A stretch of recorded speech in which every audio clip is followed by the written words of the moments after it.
Pastor Roni, waktu kami Terima kasih, persilakan. Pak David. Kembali, Bapak Ibu, mari kita datang lebih dulu kepada Tuhan di dalam doa. Bapa yang Maha Kasih, kami rindukan kebenaran firman-Mu memberkati setiap kami. Di saat kami harus memikirkan satu topik yang berjudul berubah setia karena doa tak terjawab.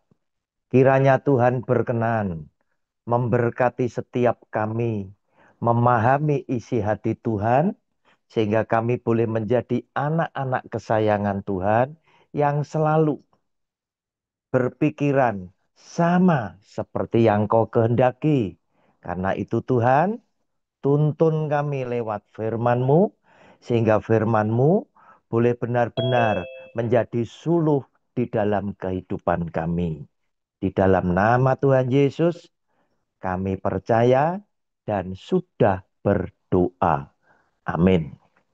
Bapak Ibu, hari ini tema yang diberikan oleh Madam Christine kepada saya adalah berubah setia karena doa tak terjawab.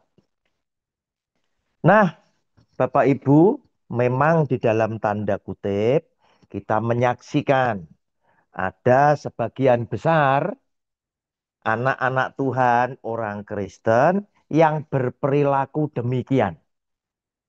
Mereka mendadak berubah kesetiaannya kepada Tuhan. Hatinya berubah karena kekecewaan, karena doa yang dia harapkan itu tidak dikabulkan. Buat saya tidak terlalu mengherankan, sebab ending daripada perilaku seseorang ya yang dia tetap percaya kepada Kristus atau dia berubah percayanya itu adalah akibat daripada ajaran yang mereka terima selama ini sehingga menghasilkan hasil yang demikian. Nah, Bapak Ibu, seringkali ajaran kekristenan ya, iman Kristen kita itu hampir disamakan dengan keyakinan orang yang hidup di dunia ini, di luar Kristen. Mereka juga punya keyakinan dan mereka menganggap keyakinan ini adalah iman. Nah, padahal bukan seperti itu. Anda silakan punya satu keyakinan, Anda silakan punya positive thinking, tetapi saya ingin beritahukan bahwa keyakinan yang seperti ini jangan disamakan dengan iman seperti ajaran Kristen. Tidak sama ya. Kalau orang Kristen beriman, dia pasti akan mempelajari isi Alkitab itu secara keseluruhan. Tidak bisa ayat satu-satu dipotong-potong, nggak bisa ya. Nggak bisa. Saya ajak Bapak Ibu membaca satu ayat lebih dulu ya. Satu lebih dulu. Orang Kristen harus mengimani hal ini adalah satu kebenaran. 1 Yohanes pasal 5 ayat 14 ya. 1 Yohanes pasal 5 ayat 14. Yang demikian bunyi firman Tuhan.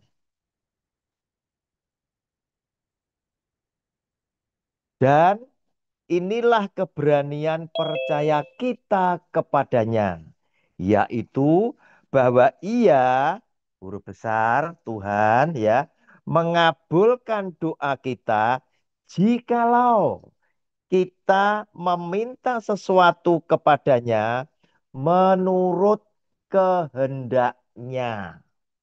Nah, yang pertama kali orang Kristen harus percaya doa kita ini baru akan dikabulkan ketika apa yang kita doakan, apa yang kita minta kepada Tuhan Yesus, ya, itu sesuai dengan kehendak Dia. Sama seperti Anda dan saya sebagai orang tua, tidak semua permintaan anak yang kita cintai sekalipun harus kita kabulkan, harus kita luluskan. Tidak. Kita punya pertimbangan di dalam memberi. Karena apa? Karena kita ingin memberi kepada dia yang terbaik dan menjadi berkat untuk dia yang luar biasa. Oleh karena itu, sebagai orang tua yang bijak pun, kita tidak sembarang memberi, walaupun itu kepada anak yang paling kita cintai. Tuhan lebih daripada kita. Dia akan memberi kepada Anda dan saya, mengabulkan doa Anda dan saya kepada Dia, jika yang kita minta sesuai, menurut, seturut dengan kehendak Dia. Ini harus dipegang. Nah, Bapak Ibu, hati-hati, hati-hati ya, hati-hati. Nanti saya ngambil contoh dari pujiannya Bu Mila tadi ya. Jangan kita menyerah, jangan kita menyerah, jangan kita menyerah. Baik, nampaknya benar. Tetapi setelah saya aplikasikan dengan ayat Alkitab, yang selalu tidak menyerah, itu harus berpikir ulang. Kalau Anda tidak pernah bertanya sama Tuhan, yang tidak pernah menyerah, berarti kamu tidak pernah berserah. Nah, contohnya ada Pak Roni, ada contohnya ya. Contohnya ada ya. Nah, Bapak Ibu, kita lihat sekarang ya, kita lihat sekarang ya, bahwa di dalam 2 Korintus pasal 12 ayat 7 sampai dengan 9. Ya, ini memberikan ilham buat kita. Ya, ilham buat kita. Orang boleh berdoa, ya, bertalu-talu berdoa, tidak menyerah. Saya tetap percaya Tuhan mengabulkan doa saya, menyembuhkan sakit penyakit saya, menolong saya, terserah. Ya, tetapi saya ingin Anda kembali kepada Alkitab. Ya, sampai kapan kamu mau berdoa seperti itu? Wong jelas-jelas Tuhan Yesus pernah bersabda, kalau kamu sudah berdoa, yakin doa itu sudah dikabulkan. Nah, tidak usah berdoa lagi. Nah, gimana? Ada hal-hal yang kontradiksi seperti itu. Kita sebagai orang Kristen harus pelajari semuanya. Sehingga di dalam tindakan kita, sikap kita, kita bisa menjadi orang yang tidak ngawur. Yang akibatnya karena terlalu positif thinking, terlalu percaya diri, ya, terlalu yakin, ya, sehingga ketika doanya tidak dikabulkan, kekecewaan itu begitu meledak sehingga hatinya berubah juga, cintanya berubah juga kepada Tuhan. Yang dulu betul-betul hangat sekali jadi suam-suam. Bapak Ibu kita lihat ya 2 Korintus 12 ayat 7 sampai 9. Dan supaya aku jangan meninggikan diri karena penyataan-penyataan yang luar biasa itu, maka aku diberi suatu duri di dalam dagingku, yaitu seorang utusan iblis untuk menggocoh aku, supaya aku jangan meninggikan diri. Tentang hal itu, aku sudah 3 kali berseru kepada Tuhan supaya utusan iblis itu mundur daripadaku. Tetapi jawab Tuhan kepadaku, cukuplah kasih karuniaku bagimu.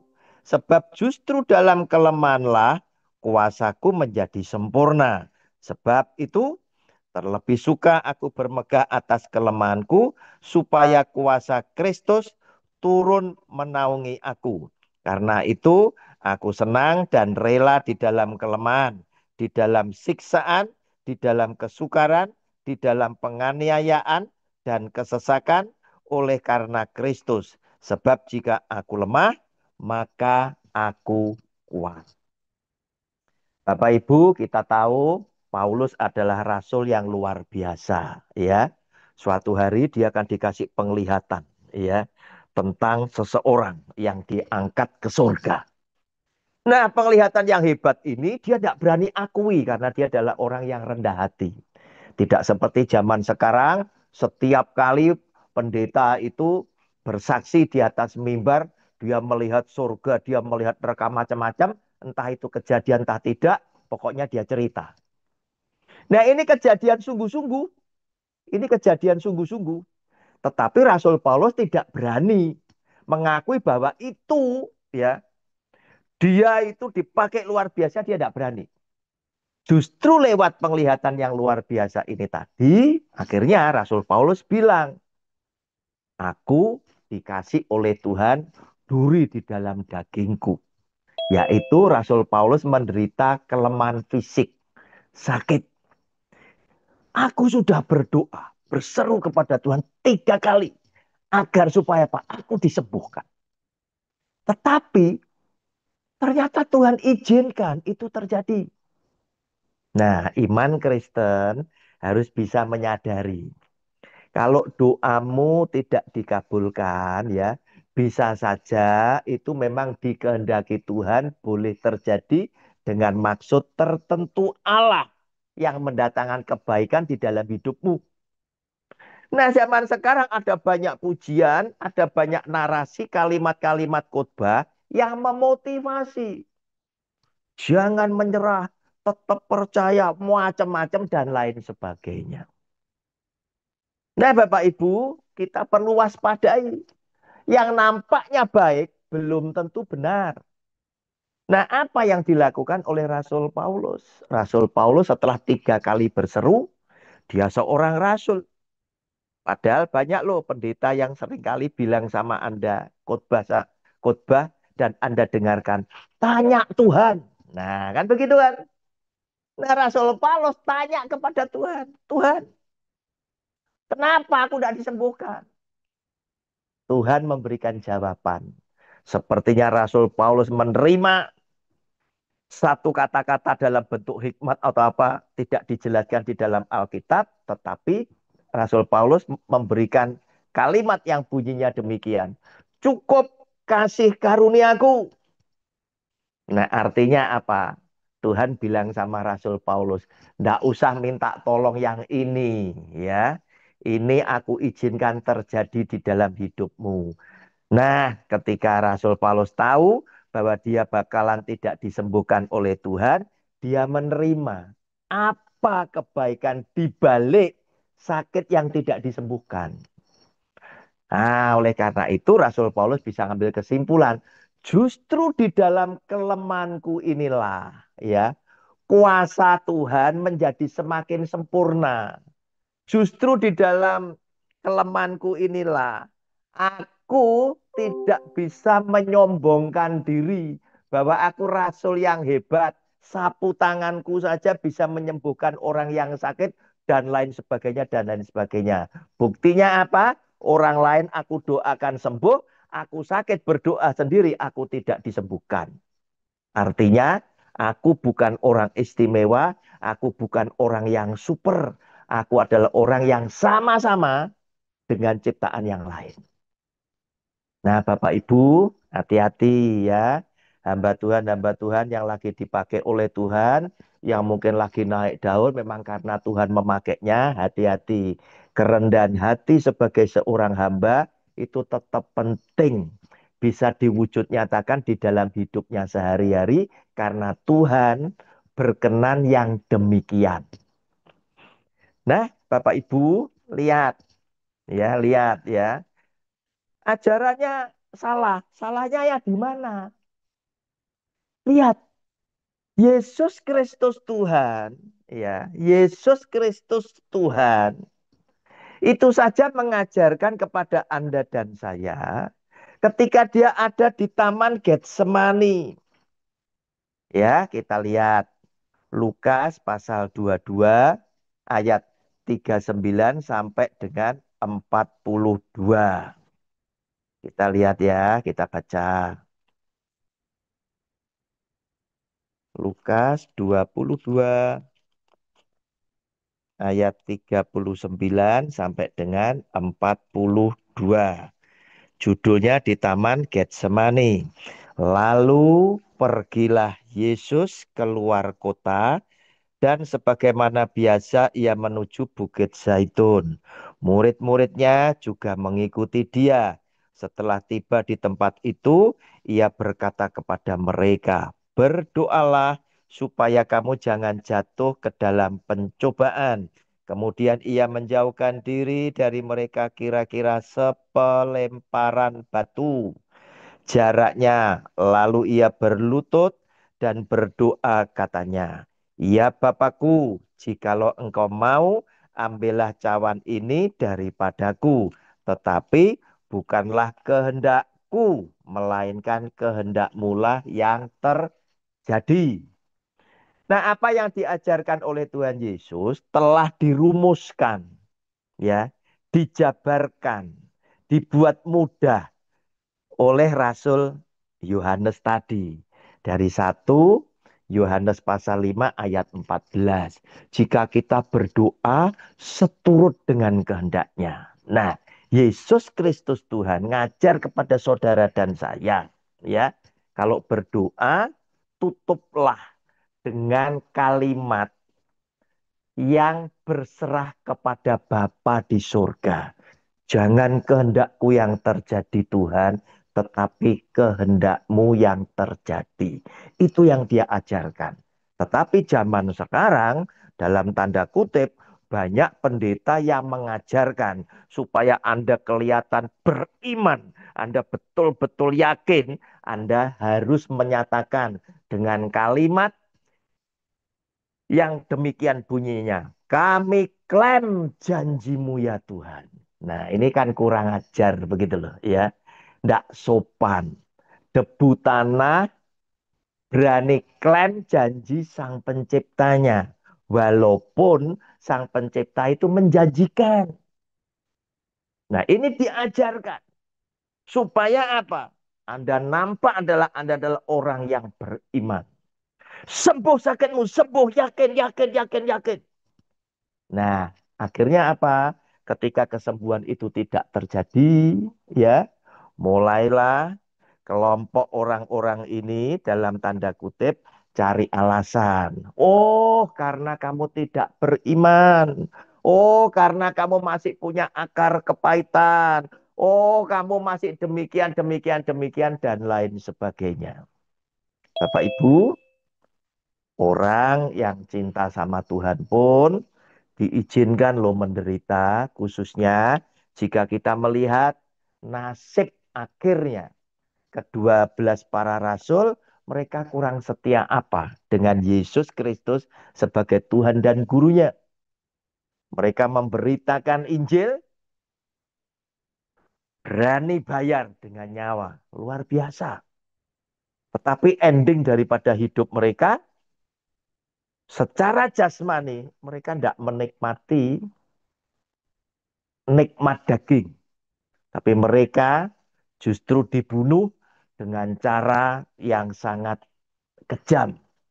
Itulah nasib daripada 12 rasul yang membela Injil Kristus. Nah, Bapak Ibu, ajaran yang salah, hati-hati. Seperti pujian yang dari Bu Mila tadi, jangan menyerah, jangan menyerah, ya. Saya tidak bilang salah, ya. Tetapi kalau Anda tidak bisa waspada, ini bisa menyesatkan. Sebab ajaran-ajaran yang salah itu seringkali terkadang menghidupi ayat firman Tuhan yang cuma satu ini tadi, dihidupi, ya, dengan narasi-narasi tertentu. Misal firman Tuhan yang bilang, mintalah maka kamu akan diberikan. Ketuklah maka pintu akan dibuka. Wah, disambung dengan narasi-narasi tertentu, dihidupi. Lo lihat, Tuhan itu mempersilahkan kamu minta. Dan dia pasti akan memberi. Nah, tanpa melihat ayat-ayat firman Tuhan yang lain. Tanpa melihat kesaksian-kesaksian tokoh-tokoh Alkitab. Apakah terjadi demikian? Hal itu pasti akan menyesatkan. Atau mungkin dibalik. Ya. Atau mungkin dibalik. Positive thinking seseorang, keyakinan, ya, Itu yang disambungkan dengan ayat firman Tuhan. Sama-sama bahayanya. Positif thinkingnya. Ya, kita ini kan anak raja. Pasti bapak kita bela kita dan lain sebagainya dan lain sebagainya. Itu akan membuat kita itu bisa menjadi orang seperti yang ada di tema ini tadi. Karena begitu yakin doanya dikabulkan, begitu doa ini tidak dikabulkan, kita bisa berubah tidak setia kepada dia. Mengapa?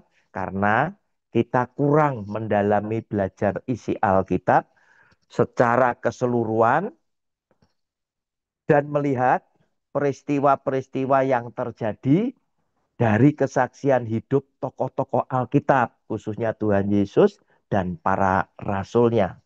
Oleh karena itu, hati-hati ya, hati-hati ya.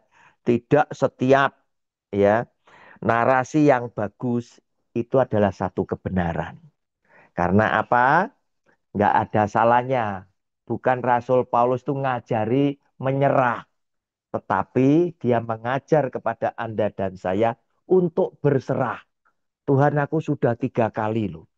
Padahal aku ini kan alatmu, orang yang engkau cintai, ya. Harusnya doaku sudah sampai. Tapi kenapa? Setelah 3 kali aku berseru, Tuhan tidak memberikan kesembuhan buat aku. Maka Rasul Paulus mengubah sikapnya. Dia tidak minta lagi, tetapi dia bertanya, maksudnya Tuhan apa dengan sakit yang harus aku alami ini? Tuhan menjawab, cukup kasih karuniaku. Artinya apa? Kamu tidak bakal tak sembuhkan. Karena apa? Aku punya tujuan lebih baik dengan menempatkan, mengizinkan penyakit itu ada padamu. Kamu bisa menjadi orang yang rendah hati, nggak sombong. Dan kamu semakin akan mengetahui di tengah-tengah kelemahanmu, aku ini ada di belakang kamu. Justru di dalam kelemahanmu, kuasa Tuhan menjadi sempurna. Kenapa? Karena kamu sadari, kamu tidak bisa melakukan ini, itu, dan lain sebagainya. Tetapi kenyataannya, kamu menjadi sangat hebat di tengah-tengah kekurangan yang kamu sadari. Demikian Bapak Ibu, Tuhan Yesus memberkati kita semuanya. Amin. Pak David, silakan. Baik, terima kasih Pastor Roni, luar biasa. Jadi yang saya bisa tangkap, jangan kita ambil ayat sepotong-sepotong, tapi biarlah kita mau melihat secara utuh, secara keseluruhan. Ya, Yang luar biasa, saya sangat-sangat diberkati pada malam hari ini. Saya percaya semua juga sangat diberkati dan penjelasan ini membuat kita semakin berubah. Sehingga kita semakin peka dan kita mau terus intim dengan Tuhan. Tadi yang luar biasa. Paulus 3 kali berseru, tapi akhirnya dia berubah. Dia berubah karena dalam kelemahan kita lah kuasa Tuhan bekerja sempurna. Jadi akhirnya apapun yang terjadi dalam diri kita, kita tetap mau setia. Karena apapun yang Tuhan buat itu selalu baik. Baik, mungkin Pastor Roni tutup dulu dalam doa, baru kita masuk dalam pertanyaan. oke. Ya, mari kita berdoa lebih dulu. Tuhan Yesus, terima kasih atas firman-Mu. Meteraikan sekarang di dalam loh hati kami masing-masing, sehingga lewat pertolongan daripada Roh Kudus, Tuhan yang berkenan hidup dan menyertai setiap pribadi kami, Engkau senantiasa mengajar kami ke dalam seluruh kebenaran. Engkau memimpin kami ke dalam seluruh kebenaran dan mengajar kami tentang segala sesuatu, serta Tuhan senantiasa mengingatkan kami akan segala firman-Mu, sehingga setiap langkah kaki kami dituntun oleh Allah sendiri. Jadikan kami biji mata Tuhan, jadikan kami anak kebanggaan hati Tuhan, yang di dalam hidup kami senantiasa memuliakan nama-Mu, mengkuduskan namamu, dan menyukakan hatimu di bumi dan kelak di surgamu yang mulia, di dalam hidup yang kekal. Di dalam nama Yesus Kristus Tuhan, kami percaya. Haleluya. Amin. Amin. Amin. Oke, kami persilahkan kalau ada yang mau bertanya Silakan, atau ya. mungkin ada yang punya doa belum terjawab-jawab. Oke, kita diskusi. Oke, Yoram, apa pertanyaannya? Langsung ke poinnya. Oke, boleh saya bertanya, Pastor Roni, bukan Silakan. Pastor Roni Poto ya, tapi Roni Suwono ya. Mengapa orang Ya, Kristen setia beribadah, berdoa, dan membaca kitab? Sekali lagi, mengapa orang Kristen setia beribadah, berdoa, dan membaca kitab? Terima kasih. terima kasih. Pertanyaannya dari Yora, mengapa orang Kristen setiap kali beribadah itu berdoa dan membaca Alkitab? Yang jelas, doa itu sudah menjadi nafas hidup orang Kristen. Kalau kita tidak berdoa, jangankan di dalam ibadah, bangun tidur aja ada sesuatu yang kurang. Ya, apalagi ketika kita datang bersama-sama beribadah dengan saudara-saudara yang lain di rumah Tuhan, pasti doa tidak bisa ditinggalkan. Nah, kesempatan kita bersekutu di dalam ibadah otomatis ada firman Tuhan yang dikhotbahkan, yang disampaikan, di mana Tuhan memakai kepanjangan lidahnya dia diberikan kepada hamba Tuhan yang hari itu bertugas. Nah, kesempatan itulah bisa mengingatkan kepada kita, mengapa Mesir itu harus ditunggang balikkan oleh Allah di zaman Musa. Tuhan cuma perintahkan Musa kepada Harun ya untuk mereka berdua menghadap Raja Firaun. Perintahnya cuma satu. Bilang sama Firaun supaya anak sulungku, orang pilihanku, umat Israel, kamu izinkan keluar dari Mesir supaya mereka datang ibadah kepadaku. Nah, tujuannya apa Tuhan seperti itu? Tujuannya Tuhan tidak lain agar supaya kita satu mengerti isi hati Tuhan secara keseluruhan. Oleh karena itu jangan tinggalkan ibadah karena Tuhan di dalam satu ibadah tidak mungkin cukup komplit memberitakan semua isi hatinya. Itu semuanya bertahap. Oleh karena itu, untuk mengetahui isi hati Tuhan, kita harus rajin beribadah. Dua, untuk mengetahui semua hukum-hukum dan ketentuannya. Agar supaya Yoram dan kita semuanya itu bisa jalan sesuai dengan hukumnya, sesuai dengan ketentuannya, juga sesuai dengan isi hati Tuhan. Agar supaya kita menyenangkan hati dia. Demikian Yoram. Baik, terima Oke, kasih. makasih ya, Pak Terima Pastor Roni kasih. Suwono. Thank you, Oke, po. Ya, oke. jadi doa, baca Alkitab merupakan gaya hidup. Oke, luar biasa. Oke, silakan Ibu Messi. Silakan Ibu. Ya, terima kasih Pak David. Terima kasih Pak Roni. Ya, Firman Tuhan yang sangat memberkati. Ya, tentang berubah setia karena doa tidak jawab. Kalau cuma berubah setia, Pak, masih lumayan, Pak. Ini malah pindah, Pak. Pindah ke iya, agama lain. Itu bagaimana itu, iya. Pak, orang yang demikian? Terima kasih, Pak berkati. Terima kasih Bu Messi. Selama ini saya Ya, mengamati Pak. mengapa orang Kristen bisa pindah pada keyakinan yang lain.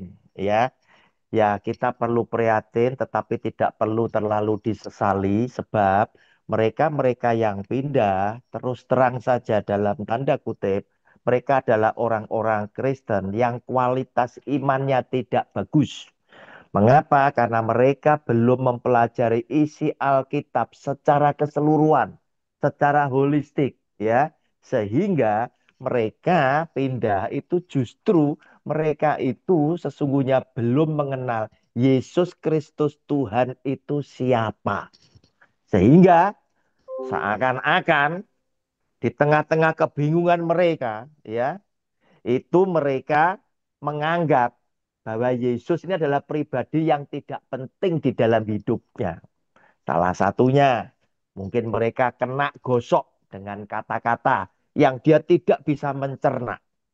Kalau Yesus adalah Allah, anak Allah, kenapa dia harus mati di atas kayu salib? Bukankah dia bisa berfirman saja untuk mengampuni dosa orang tanpa harus menebus di atas kayu salib? Macam-macam dan lain sebagainya. Bukankah Yesus anaknya Yusuf, tukang kayu dan lain macam-macam. Ya, oleh karena itu pendalaman Alkitab, talkshow seperti ini, sesi tanya jawab ini menjadi bagian yang sangat penting untuk membuat orang Kristen faham mengenai isi Alkitab.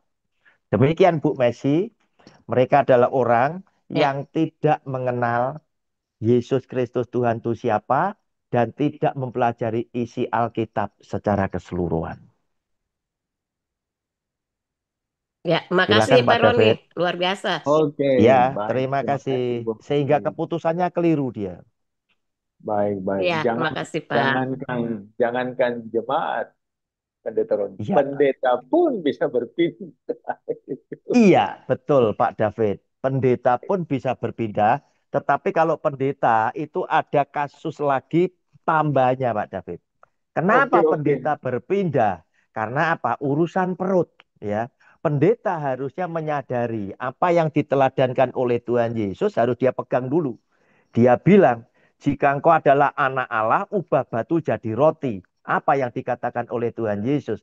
Manusia hidup bukan karena roti saja, Oke, tetapi firman betul. yang keluar dari Keluar mulut dari Allah. mulut Nah, Allah. di bawah tekanan hidup zaman sekarang, banyak pendeta itu imannya tidak sesuai isi Alkitab.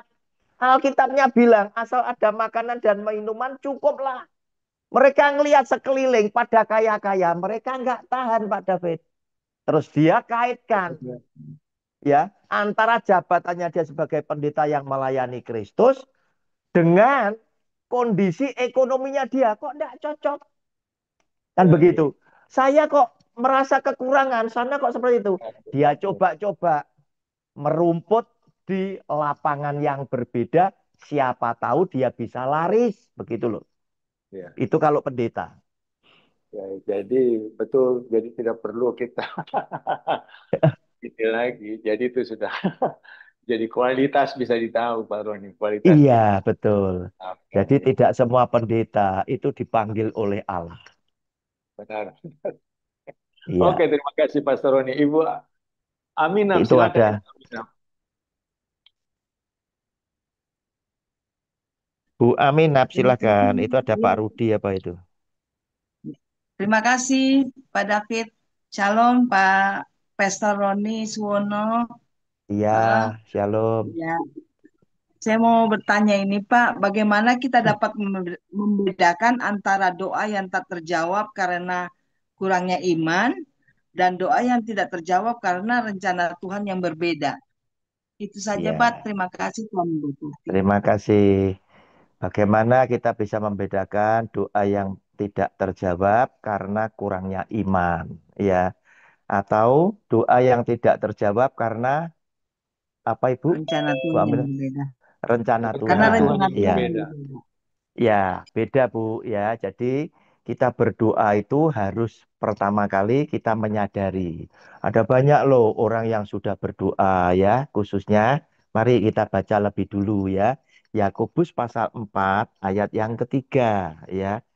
Ini adalah doa yang Tuhan tidak suka ya. Ya, Tuhan tidak suka. Yakobus pasal yang keempat ayatnya yang ketiga.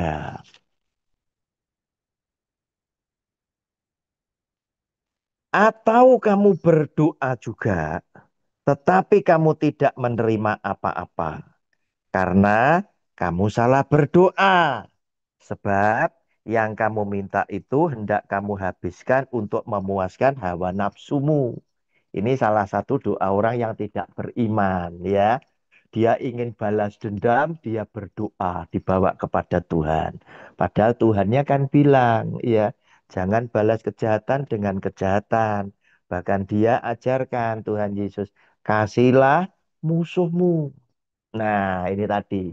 Ini jelas kalau orang berdoa seperti ini, doa yang dari orang yang tidak beriman. Orang beriman itu seperti apa toh?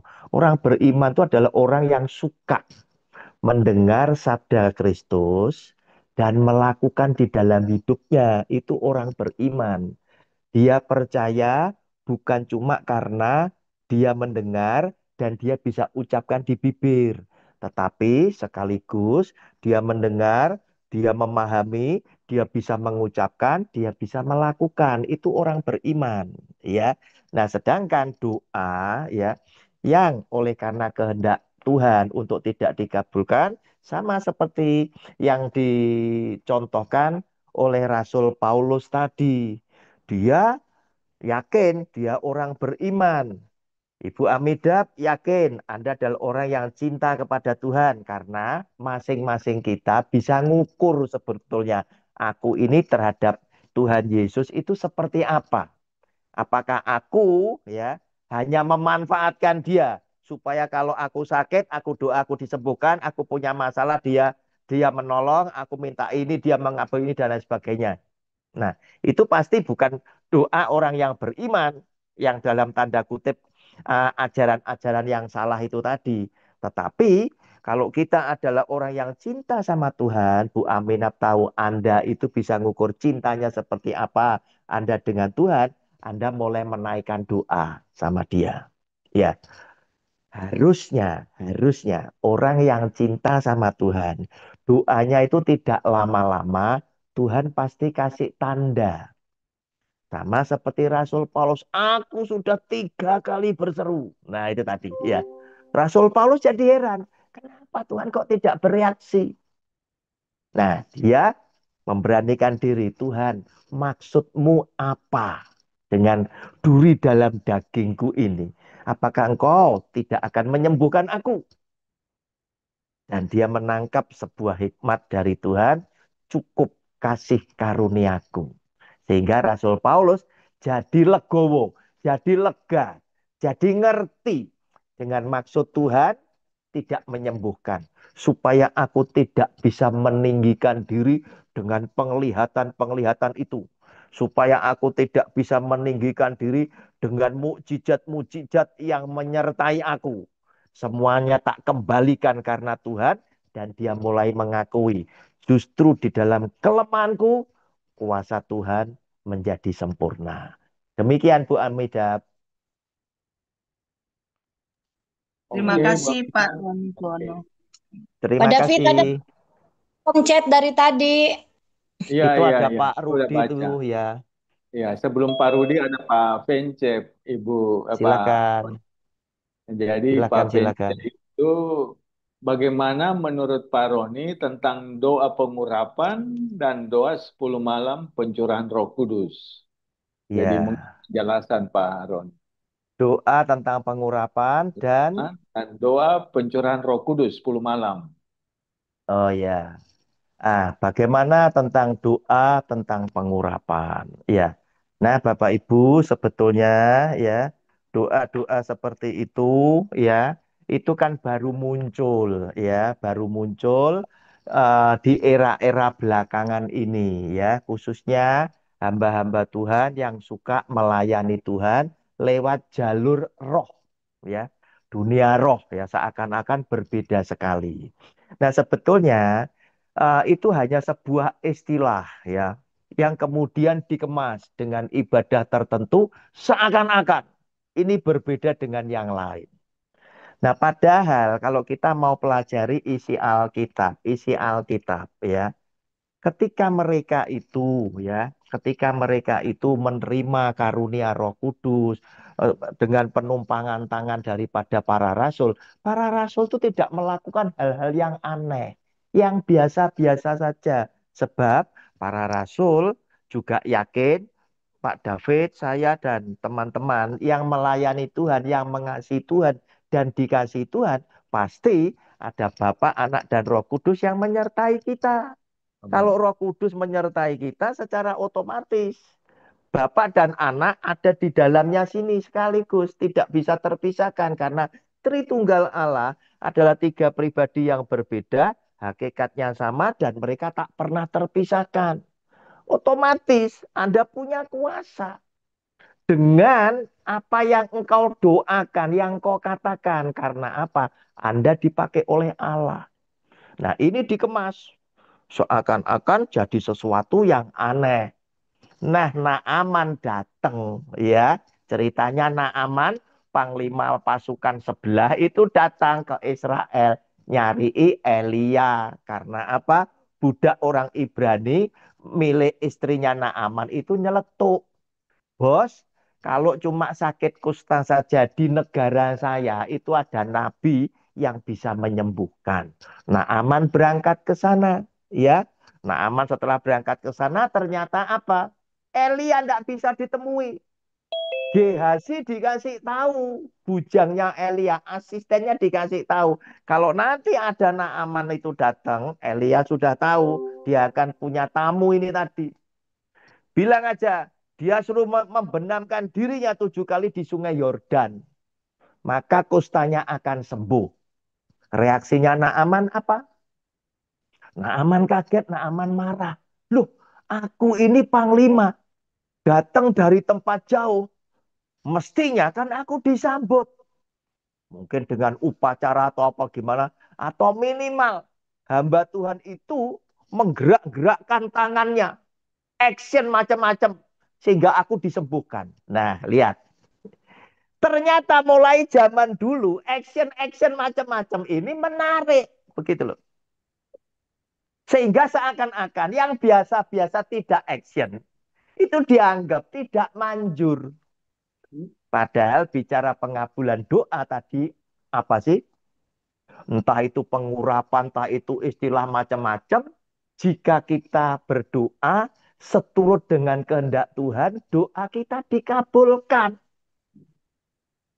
Sudah selesai, itu pengurapan macam-macam. Nah, kenapa? Ini harus dipakai itu. Ya ini kebiasaan dari budaya manusia-manusia suka yang aneh-aneh. Makanya ada juga yang mendoakan itu cuma numpangi kepala, tapi ada juga kepala yang dijendul-jendul begini. Ya sepertinya Roh Kudus biar masuk lewat kepalanya. Dalam nama Yesus kepalanya dipental-pental seperti ini. Macam-macam. Didorong-dorong, Pak. Didorong-dorong. Nah, itu tadi. Ya, supaya jatuh. Action-action seperti itu sampai jatuh. Terus kemudian bagaimana dengan doa 10 hari ya? 10 hari pencurahan Roh Kudus. Bapak Ibu lihat ada banyak ajaran ya. Kalau kita mempelajari firman Tuhan ya, bukankah di kitab Wahyu pasal 22 pasal penutup ya, itu sudah diberitahukan ya. Coba kita baca ya, kita baca. Wahyu 22 ayat 18 sampai 21 ya. Judul bacaannya itu penutup. Itu harus Anda yakini bahwa Alkitab kita ini sudah sempurna. Begitu loh. Aku bersaksi kepada setiap orang yang mendengar perkataan-perkataan nubuat dari kitab ini. Jika seorang menambahkan sesuatu kepada perkataan-perkataan ini, maka Allah akan menambahkan kepadanya malapetaka-malapetaka yang tertulis di dalam kitab ini. Dan jikalau seorang mengurangkan sesuatu dari perkataan-perkataan dari kitab nubuat ini, maka Allah akan mengambil bagiannya dari pohon kehidupan dan dari kota kudus seperti yang tertulis di dalam kitab ini. Ia yang memberi kesaksian tentang semuanya ini berfirman, "Ya, aku datang segera." Amin. Datanglah Tuhan Yesus. Kasih karunia Tuhan Yesus menyertai kamu sekalian. Amin. Nah, Bapak Ibu, kita tuh tidak boleh ngurangi, tidak boleh nambahi isi Alkitab. Kenapa? Karena Alkitab kita ini sudah sempurna, begitu.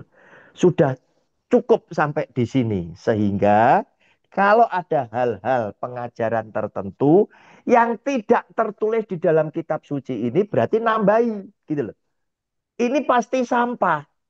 atau orang yang mengurangi sini, yang tertulis kemudian Anda tidak akui, itu tidak boleh. Ini sudah sempurna. Sehingga orang itu akan kena malapetaka daripada Tuhan. Nah, sekarang Roh Kudus dicurahkan. Pentakosta memang dijanjikan oleh Tuhan Yesus kan? Ya, dia berjanji ada lebih baiknya kalau aku pulang ke surga. Supaya Roh Kudus, Roh Penghibur, Roh Penolong itu bisa datang dan tinggal di dalam kamu, menyertai kamu, menolong kamu, dan lain sebagainya. Itu janji. Nah, kemudian ketika Tuhan Yesus naik, 10 hari lagi terjadi Kisah Rasul pasal 2. Pentakosta, Roh Kudus dicurahkan ya untuk menggenapi dia punya janji.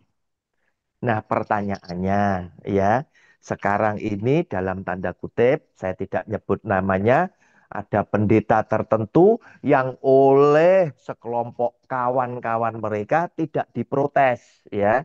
Mereka memberitakan ada Pentakosta kedua, ada Pentakosta ketiga, entah nanti ada Pentakosta keberapa lagi. Itu satu. Kenapa ini muncul? Karena apa? Didorong ya, didorong oleh kebiasaan pendeta atau gereja tertentu dalam tanda kutip ya, yang setelah kenaikan Tuhan Yesus ke surga, mereka sengaja gereja-gereja tertentu dalam tanda kutip ngambil doa puasa. Siapa tahu saya mendapatkan Roh Kudus. Nah, ini kan ajaran yang nyimpang toh. Wong Roh Kudus dijanjikan kok kenapa Anda masih cari begitu loh. Orang dapat Roh Kudus itu karena janji ya. Kalau kamu setia, coba lihat ya. Yohanes pasal 14 ayat 15. Coba lihat. Kenapa harus Anda cari, harus doa puasa supaya Anda itu terima Roh Kudus. Buktinya apa? Dengan bahasa roh. Berbeda Bapak Ibu. Roh Kudus harus Anda terima dulu, baru karunianya menyertai. Nah, lihat.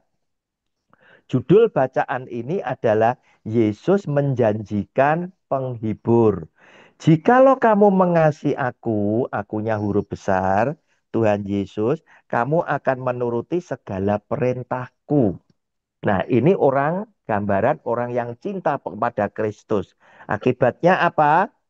Janji Kristus diberikan. Ayat 16.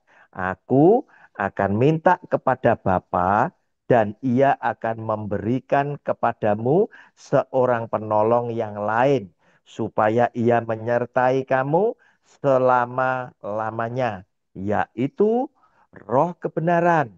Dunia tidak dapat menerima dia sebab dunia tidak melihat dia dan tidak mengenal dia. Tetapi kamu mengenal dia sebab ia menyertai kamu dan akan diam di dalam kamu. Ini janji Tuhan Yesus. Kemudian oleh pengajar-pengajar tertentu yang berdoa puasa selama 10 hari, mereka bilang kita cari ya pencurahan Roh Kudus. Tandanya apa? Bahasa roh. Ini sama saja menyangkali ajaran Kristus yang sengaja memberikan penghibur itu tinggal selama-lamanya di dalam hidup saudara dan saya sebagai orang yang mengasihi Kristus, yang menuruti segala perintahku, kata Tuhan Yesus.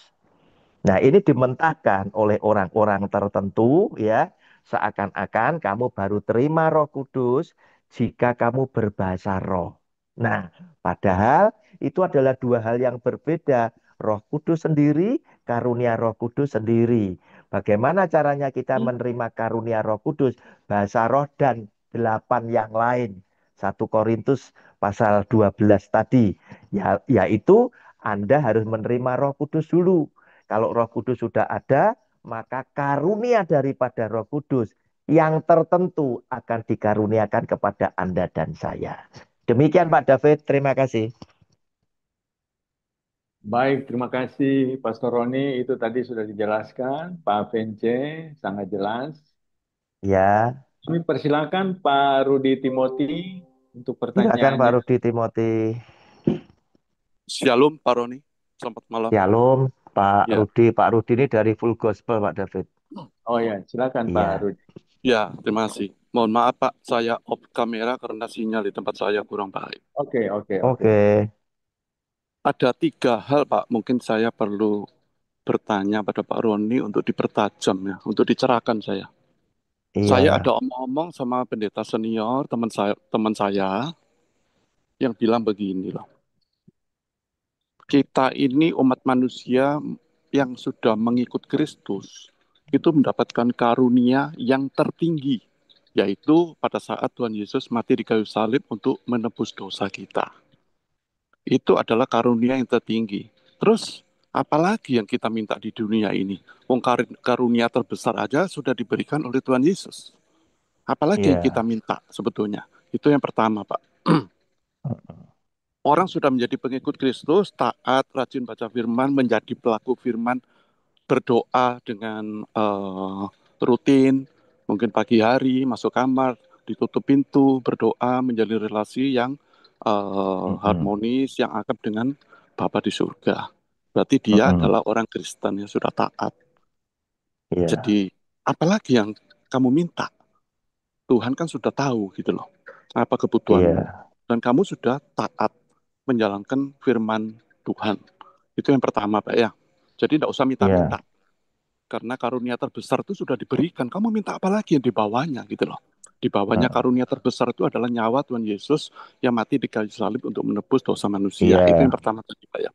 Yang kedua, saya jadi ingat kepada ini. Matius 7 ayat 7 sampai 8 Pak. Mintalah maka akan diberikan kepadamu. Carilah maka kamu akan mendapat. Ketoklah maka iya, pintu akan dibukakan bagimu. Ayat 8. Karena setiap orang yang meminta menerima, dan setiap orang yang mencari mendapat, dan setiap orang yang mengetok baginya pintu dibukakan. Nah, iya, ini Tuhan Yesus melalui Matius mengajarkan ayat-ayat 7 dan 8. Kita kok disuruh meminta gitu loh Pak. Apakah meminta iya, di sini itu dalam kaitan kebutuhan primer kita? Kamu jangan khawatir akan hari esok, karena aku pasti akan pelihara kamu. Burung di udara pun aku pelihara, apalagi kamu gitu loh. Nah ini yang kedua Pak. Jadi agak kontradiksi dengan yang tadi saya ngomong Pak. Karunia terbesar sudah iya, diberi, masih minta-minta lagi. Apakah di Matius 7 ayat 7 dan 8 itu minta itu sesuai kebutuhan kita, bukan keinginan itu. Itu yang kedua, Pak iya, ya. Yang iya, ketiga, ayat Matius 6:33. Carilah dahulu kerajaan Allah dan kebenarannya, maka semuanya akan ditambahkan kepadamu. Nah, ini iya, berdasarkan omong-omong dengan teman-teman, orang-orang Kristen, itu mereka itu memaknai Matius 6:33 itu adalah berkat berkat fisik, berkat materi gitu loh, Pak. Kalau kamu itu iya, sudah cari kerajaan Allah dan kebenarannya, maka semuanya akan ditambahkan padamu. Perusahaanmu itu 1 jadi 2, penghasilanmu 5 jadi 10. Nah, iya. mohon pencerahannya Pak Roni, 3 ini cukup. Terima kasih sebelumnya. Terima kasih Baik. Pak Rudi. Wah, pertanyaannya bagus sekali. Mari Bapak Ibu kita renungkan sungguh-sungguh ya. Yang pertama dari obrolan Pak Rudi dengan jemaat yang dipandang Pak Rudi sebagai senior ya. Artinya mereka ini adalah orang yang dipandang oleh Pak Rudi mengerti firman Tuhan, melayani Tuhan dengan jam terbang yang sangat tinggi ya. Nah, Ya, beliau bilang bahwa kita itu jadi orang Kristen mau minta apa lagi? Kenapa? Karena karunia tertinggi yang diberikan oleh Tuhan Yesus itu sudah diberikan kepada kita ketika Tuhan Yesus mati di atas kayu salib untuk kita. Nah, terus kita mau minta apa lagi? Seakan-akan dari obrolan ini, beliau ini memberikan satu pendapat bahwa kita jadi Kristen, jadi pengikut Kristus, jadi muridnya, jadi anaknya, itu tidak perlu minta lagi. Nah, apakah benar atau salah? Nah, Bapak Ibu, tadi saya selalu katakan ya, selalu katakan, ayo kalau belajar Alkitab ya, kita itu belajar secara holistik, secara keseluruhan ya. Nah, Bapak Ibu, sebetulnya ketika Tuhan Yesus naik di atas kayu salib ya, ini adalah karunia yang dahsyat sekali ya, yang ada di dalam Yohanes 3 ayat 16, yang ditujukan oleh Tuhan Yesus bukan cuma orang Kristen ya, tetapi kepada barang siapa yang mau percaya. Berarti ini sifatnya itu open, general. Semua umat manusia yang percaya di dalam namaku dia akan selamat. Ya, bukan cuma kepada orang Kristen. Kenapa? Karena dia sedang ingin menggenapi ketidakmampuan kita menebus dosa-dosa kita hingga kita beroleh pengampunan dan hidup yang kekal. Nah, kalau ini sudah kita terima, apakah kita berarti berhenti untuk tidak meminta? Tidak, Bapak Ibu. Manusia itu karena punya free will, punya kehendak bebas, punya kelemahan, ya. Manusia, semua manusia telah kehilangan kemuliaan Allah. Sehingga manusia ini resisten sekali. Ya, mudah sekali jatuh di dalam dosa. Karena itu kita senantiasa membutuhkan juru selamat. Ya, jika kamu mengaku tidak berdosa, kamu berdusta. Ya, kalau kamu bisa selamat sendiri dan kamu menempatkan dia sebagai seorang pendusta. Karena apa? Kalau memang kamu bisa tidak berdusta, nggak butuh juru selamat. Nah, oleh karena itu, Bapak Ibu, akibat kelemahan-kelemahan kita ini tadi, kita butuh ya meminta kekuatan daripada Roh Kudus yang menyertai kita agar kita tidak melakukan dosa lagi sebab kita menghormati, menghargai penebusan Tuhan Yesus yang mati di atas kayu salib bagi kita. Itu yang pertama, ya. Berarti kita tetap boleh meminta. Kita tidak akan pernah bisa tidak meminta kepada dia karena aspek kehidupan itu yang demikian banyak yang bisa membuat kita tergelincir di dalam dosa. Kita yang bisa tergelincir di dalam dosa. Termasuk pekerjaan rohani sekalipun yaitu gereja. Ketika gereja berkembang, ya, saya ingin ngajak Anda untuk membayangkan. Otomatis gembala ini bersemangat sekali. Oh, Tuhan sedang pakai aku. Tuhan sedang pakai gerejaku ini tadi. Tuhan sedang berkati jemaatku. Buka cabang, buka cabang, buka cabang. Pertanyaan saya, apakah dengan buka cabang Anda di kota-kota yang sudah ada jemaat orang Kristen, berarti Anda melakukan amanat agung atau tidak? Nah, ini salah. Mereka buka gereja justru di kantong-kantong orang Kristen. Sedangkan amanat agung berkata, sabdanya Tuhan Yesus bilang, jadikanlah semua bangsa ini muridku dan baptislah mereka dalam nama Bapa, Anak, dan Roh Kudus. Berarti sasarannya, targetnya adalah jiwa baru yang belum mengenal Kristus. Kenalkan kepadaku, kata Tuhan Yesus. Jangan orang Kristen dibaptis ulang untuk memenuhi gedung yang kamu bangun. Ya, salah. Ya. Nah, kemudian Bapak Ibu yang dikasih oleh Tuhan. Nah, kesalahannya apa? Pak Rudi sudah menemukan. Beliau yang senior tadi bilang, lu mau minta apa lagi? Nah, ternyata Pak Rudi menyelidiki Alkitab, firman Tuhannya bilang, mintalah kamu akan diberikan. Dan itu kalau Anda lihat dari handphone pinter saudara, warnanya merah. Yang ketikan warnanya merah, itu adalah sabda yang keluar dari mulut Yesus Kristus Tuhan. Mintalah, maka kamu akan diberikan. Loh, dia memerintahkan kita meminta kepada dia.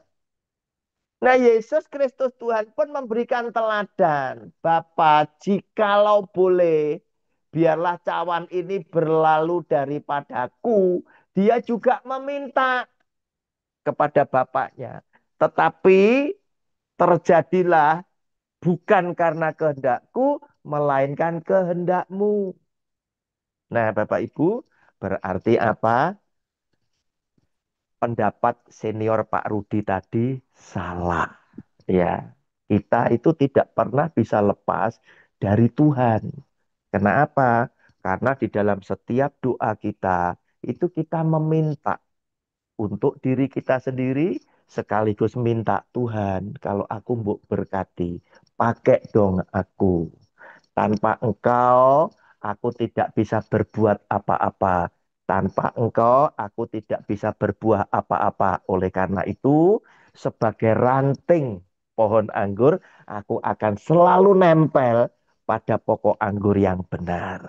Aku selalu minta, tidak bisa kita lepas. Nah, yang ketiga, Matius 6:32 diartikan oleh banyak teman-teman Pak Rudi. Pak Rudi ini salah satu pejabat tingginya untuk full gospel ya. Kalau tidak salah pangkatnya sudah regional manager atau apa untuk Jawa Timur atau Indonesia Timur ini Pak Rudi ya.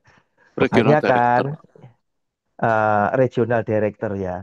Nah, ini Bapak Ibu, kita lihat lebih dulu ayatnya yang ke-32 ya. Diartikan oleh teman-teman full gospel yang kebanyakan bisnismen, selalu berkat itu bicara fisik ya. Lihat, sebetulnya yang fisik itu sudah tidak perlu kita pikirkan. Sebab Yesus Kristus bersabda, ketika orang mulai mengkhawatirkan apa yang aku makan, apa yang aku minum, apa yang aku pakai, ya. Tuhan Yesus menjawab ini. Semua itu dicari bangsa-bangsa yang tidak mengenal Allah. Akan tetapi Bapamu yang di surga tahu bahwa kamu memerlukan semuanya itu. Artinya apa? Ya, artinya apa?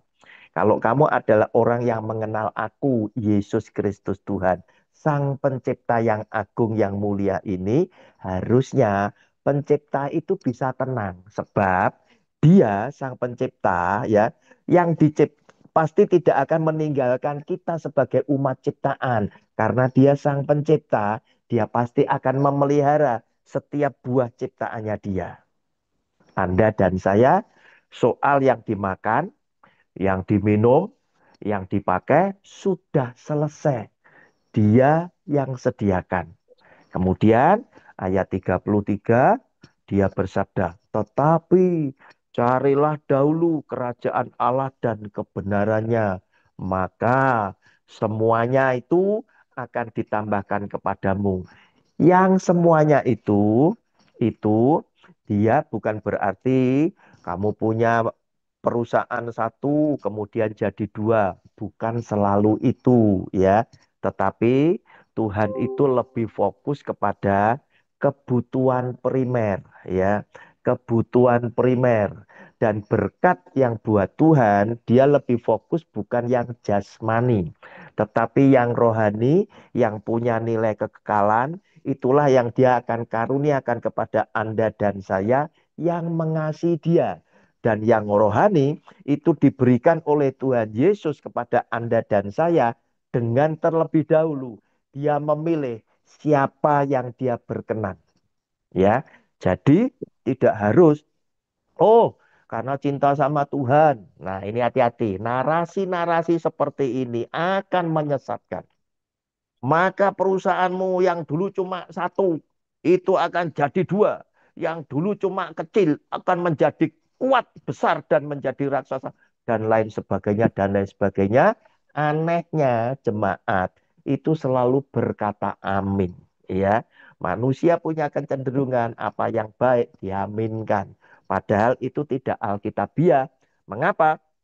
Karena Tuhan Yesus seringkali berkata, di dalam ajarannya, di dalam doa Bapa kami yang nanti kita juga akan ucapkan di akhir perjumpaan kita, dia mengajarkan seperti apa? Berikanlah kami pada hari ini makanan kami yang secukupnya. Berarti yang jasmani tidak perlu banyak, ya. Dia juga ngomong kepada orang 5.000 yang menikmati 5 roti 2 ikan itu, keesokannya mereka akan datang kepada Tuhan Yesus dan mereka bertanya, Guru, kapan engkau tiba di sini?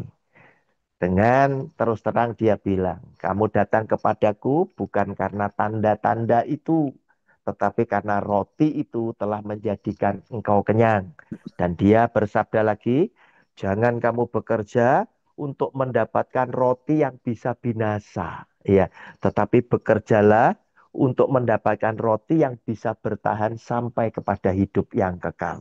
Dia selalu kaitkan ya semua berkat yang tercurah kepada saudara dan saya adalah berkat yang punya nilai rohani, yang punya nilai kekekalan, bukan yang jasmani, ya. Tetapi kemudian ketika ada orang yang menyangkal seperti saya ini meluruskan, pasti mereka akan punya narasi yang lain. Dia bilang, Pak Roni, tapi kita kan masih hidup di dunia. Kalau kita tidak berhasil, tidak punya punya berkat, bagaimana kita bisa menjadi berkat untuk orang lain. Nah, mereka pasti selalu akan mengatakan demikian. Bapak Ibu, boleh jadi Anda tidak kaya, boleh jadi Anda tidak pegang duit, tetapi jika Anda akan dijadikan saluran berkat dari Tuhan, Tuhan bisa kirimkan berkat itu dari siapapun yang Tuhan mau. Demikian Pak Rudi, terima kasih. Ya, Pak Roni, terima kasih banyak Terima kasih Pak sudah Rudi. membantu mencerahkan. Terima kasih, Tuhan berkati. Baik, terima Sama-sama. kasih atas pertanyaannya yang direspon oleh Pak Roni. Kami persilakan Mutiara Sani. Silakan Mutiara Sani. Shalom Pak Roni. Pertanyaan saya, Shalom. kenapa semakin kita berdoa, semakin kita dekat sama Tuhan, apa yang kita minta itu semakin jauh, terus semakin itu saya merasa kayak Tuhan itu nggak ada di setiap perjalanan kita. Baik, terima Ya, kasih. terima kasih. Mutiara Sani bertanya, kenapa kita semakin berdoa, nampaknya Tuhan semakin jauh? Ya, sepertinya Tuhan ini tidak ada. Nah, saya ingin flashback lebih dulu mengingatkan mereka-mereka yang berdoa kepada Tuhan. Ya, sebelum Anda berdoa, kualitas cintamu kepada Tuhan seperti apa? Ya, itu penting ya. Jangan orang ini hidupnya ke kiri, ke kanan ya. Dalam arti kata lain, tidak seperti Yohanes 14 ayat 15 tadi. Ya, terus mendadak dia punya masalah, dia ingat kepada Tuhan.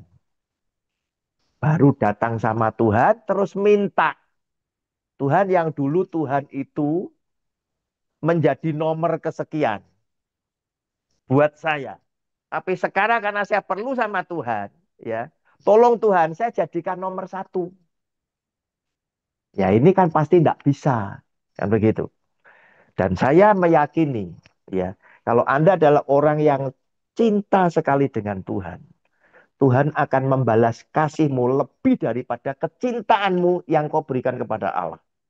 Sehingga Anda berdoa tidak butuh waktu lama. Tuhan menjawab. Itu keyakinan saya dan Anda akan menjumpai Tuhan yang engkau cari seperti yang tertulis di dalam Yesaya 58. Mari kita buka ya.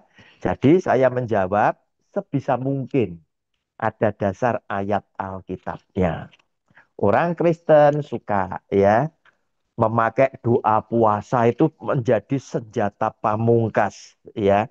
Padahal tidaklah demikian ya. Mari saya ajak baca Yesaya 58 mulai ayat 3 sampai dengan 9. Tetapi nanti Bapak Ibu boleh baca mulai ayat 1 sampai dengan satu bacaan itu habis ya. Habis semua ini saya potong aja. Judulnya adalah kesalehan yang palsu dan yang sejati. Kenapa? Karena biasanya orang kalau puasa itu nampak yang seperti yang saleh begitu loh ya. Mengapa kami berpuasa dan engkau tidak memperhatikannya juga? Sama Mutiara Sani tadi. Mengapa kami merendahkan diri dan engkau tidak mengindahkannya juga? Sesungguhnya pada hari puasamu engkau masih tetap mengurus urusanmu. Kamu tidak fokus kepada Tuhan. Dan kamu mendesak-desak semua buruhmu. Masih melakukan kejahatan kepada sesama yang bisa ditekan. Sesungguhnya kamu berpuasa sambil berbantah dan berkelahi serta memukul dengan tinju dengan tidak semena-mena. Masih ribut. dengan sesama yang lain, dengan caramu berpuasa seperti sekarang ini, suaramu tidak akan didengar di tempat tinggi. Sungguh-sungguh inikah berpuasa yang ku kehendaki dan mengadakan hari merendahkan diri. Jika engkau menundukkan kepada kepala seperti gelaga dan membentangkan kain karung dan abu sebagai lapik tidur, sungguh-sungguh itukah yang kau sebutkan berpuasa, mengadakan hari yang berkenan pada Tuhan? Pasti tidak, karena kamu masih melakukan kesombongan. Bukan, berpuasa yang ku kehendaki ialah supaya engkau. Nah ini berpuasa itu yang ditulis di sini bukan masalah tidak makan dan tidak minum, tetapi Tuhan lebih senang ya kamu sebagai pelaku firman. Bukan, berpuasa yang ku kehendaki ialah supaya engkau membuka belenggu-belenggu kelaliman dan melepaskan tali-tali kuk, supaya engkau memerdekakan orang yang teraniaya dan mematahkan setiap kuk, nolong orang yang berbeban berat, supaya engkau memecah-mecah rotimu bagi orang yang lapar, ya. Rezekimu dibagikan kepada orang yang lapar dan membawa ke rumahmu orang miskin yang tak punya rumah. Dan apabila engkau melihat orang telanjang, supaya engkau memberi dia pakaian dan tidak menyembunyikan diri terhadap saudaramu sendiri. Apa yang disabdakan di Yesaya sama dengan yang disabdakan oleh Tuhan Yesus Kristus kita sendiri. Yaitu ketika aku lapar, kamu kasih aku makan. Ketika aku haus, kamu kasih aku minum. Ketika aku telanjang, kamu kasih aku pakaian, dan seterusnya. Pada waktu itulah terangmu akan merekah seperti fajar, dan lukamu akan pulih dengan segera. Kebenaran menjadi barisan depanmu, dan kemuliaan Tuhan barisan belakangmu. Tuh lihat. Kita mengedepankan kebenaran firman Tuhan di dalam hidup kita sehari-hari, maka Allah bilang, backupnya adalah aku. Aku akan menjadi backupmu, yaitu kemuliaan Tuhan barisan belakangmu. Akan menghasilkan ending, yaitu kemuliaan buat Allah. Pada waktu itulah, engkau akan memanggil dan Tuhan akan menjawab. Engkau akan berteriak minta tolong dan ia akan berkata, ini aku. Apabila engkau tidak lagi mengenakan kuk kepada sesamamu dan tidak lagi menunjuk-nunjuk orang dengan jari dan memfitnah. Demikian Mutiara Sani. Terima kasih. Baik, terima kasih Pastor Roni, sangat-sangat jelas. Ya, Baik, Pak. Oke, silakan. Ibu Nurida Pane, kami persilakan Ibu Nurida. Silakan Bu Nurida. Selamat malam Bapak Ibu yang tercinta. Bu Mila luar Selamat biasa. malam. Terima Kasih. kasih, terima kasih Pastor Roni yang sangat luar biasa sudah ya dengan pertanyaan-pertanyaan Bapak Ibu juga sudah Ya, mewakili sebenarnya. Saya bukan mau bertanya tapi hanya eh, buat suatu pernyataan aja ya Pak. ya Ini dari silakan. ya. Saya itu rumah ini sudah 5 tahun lebih didoakan mau dijual. Sampai sekarang belum dijawab-jawab sama Tuhan Ya, Yesus. Tapi saya yakin dan percaya Tuhan Yesus itu selalu memberi yang terbaik bagi kita. Ya, dengan berbagai cara sudah doa puasa sudah didoakan sudah iklan sudah promosi kemana-mana sudah. Sampai saat ini belum dijawab Pak Roni. Nah, ya, saya yakin dan percaya banget Tuhan punya maksud dan rencana yang lebih baik buat kami. Makanya mungkin rumah ini belum laku-laku. Jadi kita sebagai orang Kristen seperti tadi kata Pak Timothy tadi ya, sangat luar ya, biasa. Kita sebagai orang Kristen semuanya sudah dikasih kok sama kita. Nah, seperti tadi penjelasan Pak Roni juga, jangan karena kita butuh kita datang minta ke Tuhan Yesus. Kita mau minta-minta aja datang. Ya kan? Dalam situasi apapun kita datang. Karena doa itu adalah nafas kita. Walaupun doa kita tidak dijawab, kita tetap datang. Kita berdoa itu bukan hanya meminta-minta saja, ya kan Pak? ya, Kita berdoa itu memuji, menyembahnya, menghormatinya, banyak hal yang di dalam doa kita, mendoakan orang lain, mendoakan bangsa dan negara kita, bukan hanya untuk meminta-minta kita. Jadi menurut saya berubah setia karena doa tidak terjawab itu janganlah kita berubah setia walaupun doa kita belum dijawab sama Tuhan Yesus. Kita yakin dan percaya. Seperti pujian yang dibawa Bu Mila juga tadi. Tidak pernah kita lihat, tidak pernah kita dengar, Tuhan akan sediakan itu bagi kita. Karena Tuhan yang luar biasa yang akan sebentar ya Pak, ada tamu. Silakan ya.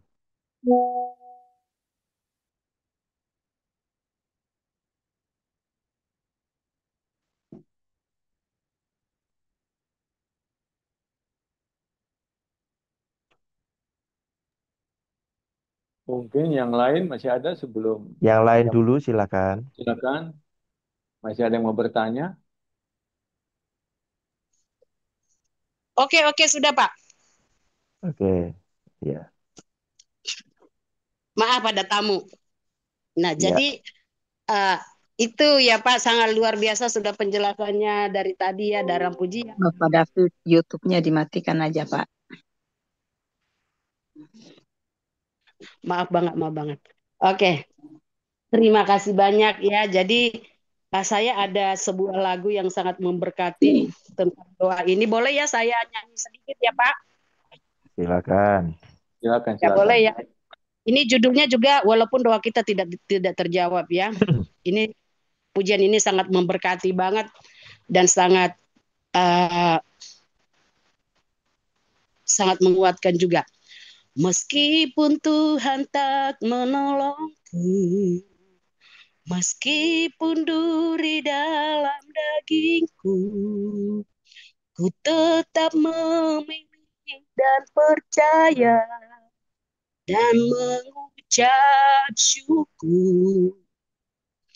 Meskipun doaku tak terjawab, meskipun hatiku habis lenyap, ku tetap memilih untuk percaya dan mengucap syukur.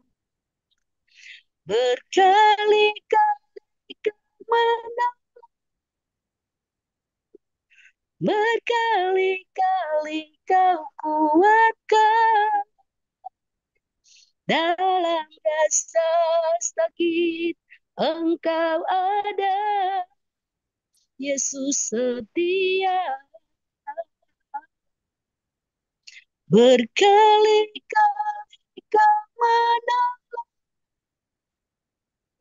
berkali-kali kau kuatkan dalam lembah gelap engkau ada, Yesus setia.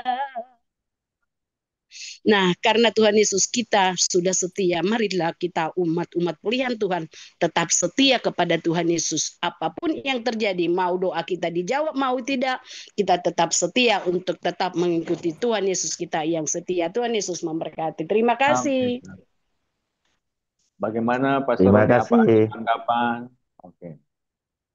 Ya, jadi apa yang disampaikan Bu Nurida Pane ini benar ya, bahwa Tuhan selama ini tidak menjawab, barangkali ada maksud Tuhan ya di balik semuanya itu. Bisa saja kalau hari ini laku, mungkin harganya murah kan begitu ya.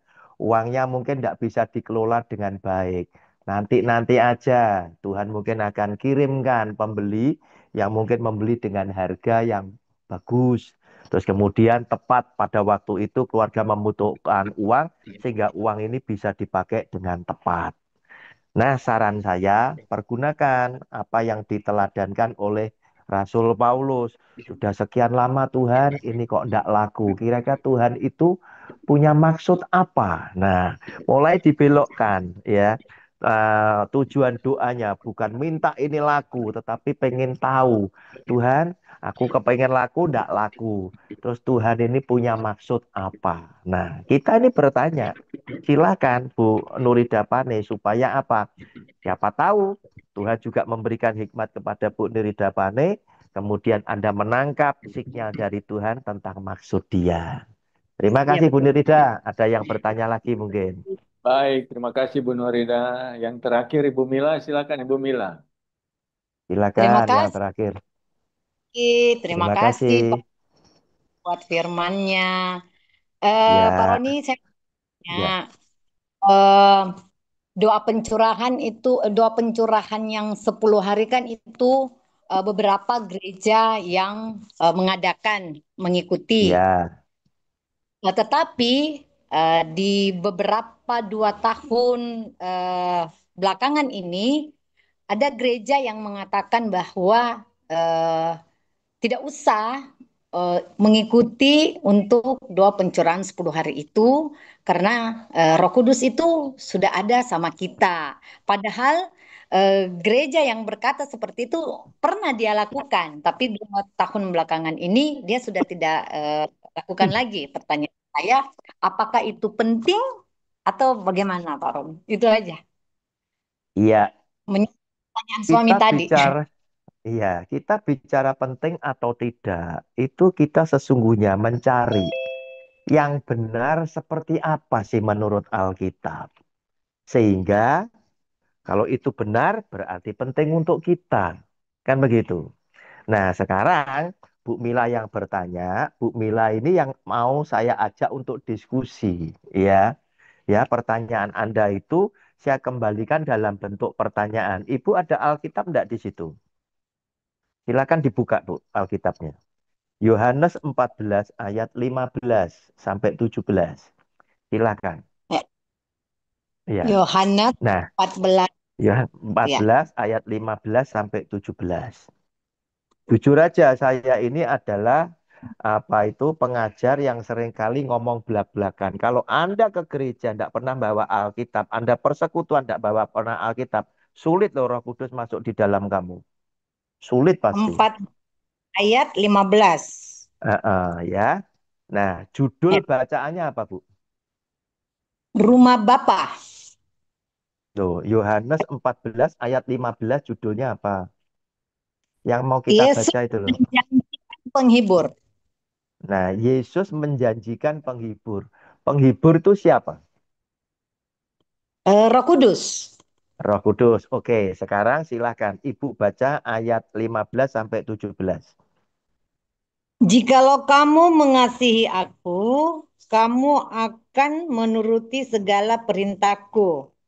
Aku akan minta kepada Bapa dan Ia akan memberikan kepadamu seorang penolong yang lain supaya Ia menyertai kamu selama-lamanya, yaitu Roh kebenaran.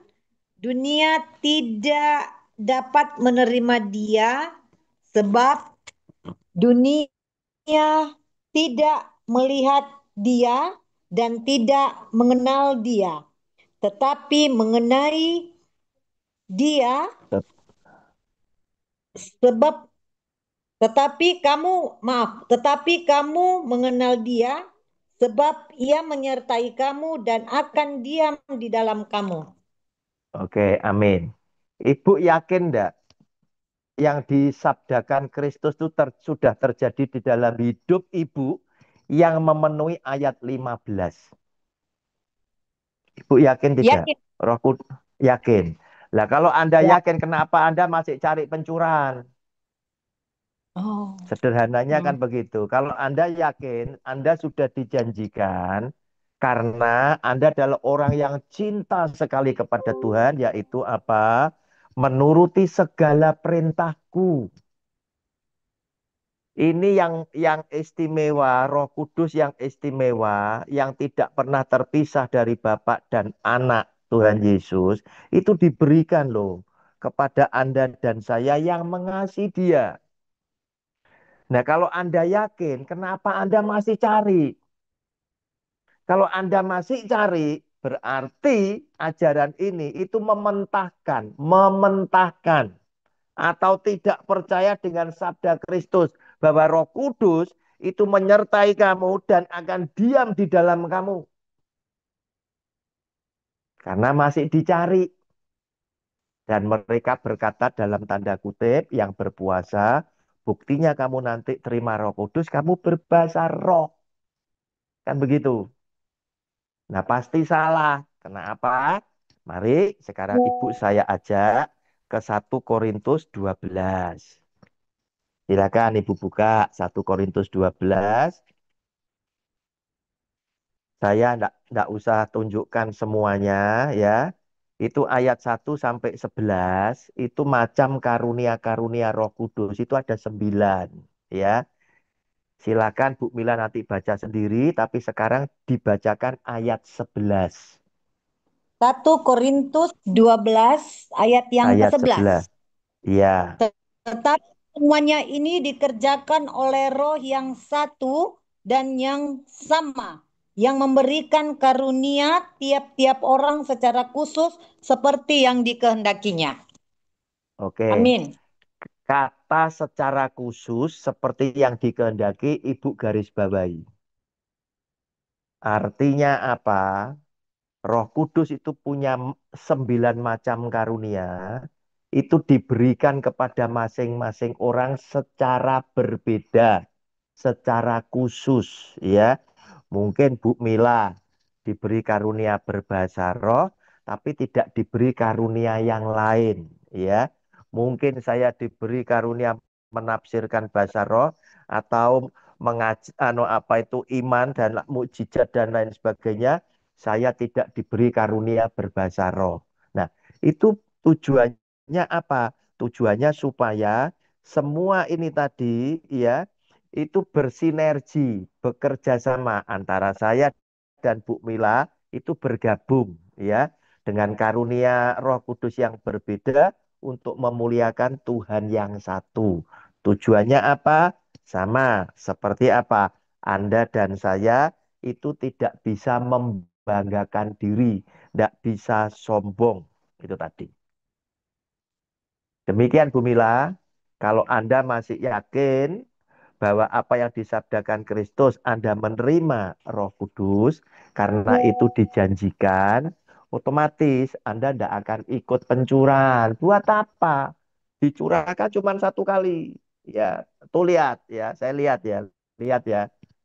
Tuhan menciptakan Adam ya dengan membentuk dari debu tanah dan meniupkan ya nafas hidupnya itu cuma 1 kali. Ya. Berikutnya dia bilang berkembang biaklah dan penuhilah bumi ya. Dia tidak ciptakan model itu lagi. Dia mati di atas kayu salib berapa kali? 1 kali. Dia mencurahkan Roh Kudus kok ada jilid 1, jilid 2, jilid 3. Pasti bukan. Ya, kalau gitu apakah dia nanti akan mati lagi di atas kayu salib nebus dosa-dosa manusia? Enggak, cuma 1 kali. Berikutnya sabdanya yang apa itu yang harus kita perhatikan. Bukan setiap orang yang berseru kepadaku Tuhan, Tuhan yang akan masuk ke dalam kerajaan surga. Tetapi setiap orang yang melakukan kehendak Bapakku di surga, itu yang akan diselamatkan. Kita jaga dengan pertolongan Roh Kudus, kalau bisa jangan sampai jatuh dalam dosa. Kalau berdosa segera balik bertobat. Kan begitu. Ya Bu Mila? Ada yang lain? Ya, Ya. terima kasih penjelasannya Pak Roni. Ya, berarti Nah, apa ya? Memang saya ikut karena saya bagian tim pendoa dan dihimbau dan diwajibkan untuk mengikuti. Tapi ketika saya iya. mendengar ini, saya sudah mengerti dan ya saya berdoa bisa juga menjelaskan kepada teman-teman yang lain. Ya, Tuhan Terima memberkati Pak kasih. Roni. Sama-sama. Yang dibutuhkan oleh Tuhan bukan cuma orang yang mengerti. Kenapa? Karena Anda itu mau dipakai sebagai saksi Kristus ya. Pernah baca ya? Kita lihat ya Kisah Rasul 1 ayatnya yang ke-8 ya. Ya, lihat ya. Ini ngetes Bu Mila ada Roh Kudusnya tidak? Tetapi kamu akan menerima kuasa kalau Roh Kudus turun ke atas kamu. Dan kamu akan menjadi saksiku di Yerusalem dan di seluruh Yudea dan Samaria dan sampai ke ujung bumi. Kalau Roh Kudus itu turun, maksudnya tinggal dalam diri seseorang, ya, orang ini akan punya kuasa. Kuasa itu bukan sakti, tetapi punya kemampuan, ya, hidup benar menjadi saksi Kristus. Dari mana? Yerusalem, seluruh Yudea, Samaria, dan sampai ke ujung bumi. Jadi saksi. Tadi Bu Mila kan sudah tahu penjelasan saya. Yang dibutuhkan Tuhan bukan hanya Bu Mila itu mengerti penjelasan saya seperti Alkitab. Tetapi punya kemampuan berani ngomong. Karena tidak ada saksi yang bisu. Tapi kalau Anda bisu karena ditugasi oleh pendeta, pasti saya pastikan 1000% Anda tidak ada Roh Kudusnya. Kenapa? Karena Anda tidak berani. Demikian Bu Mila, terima kasih.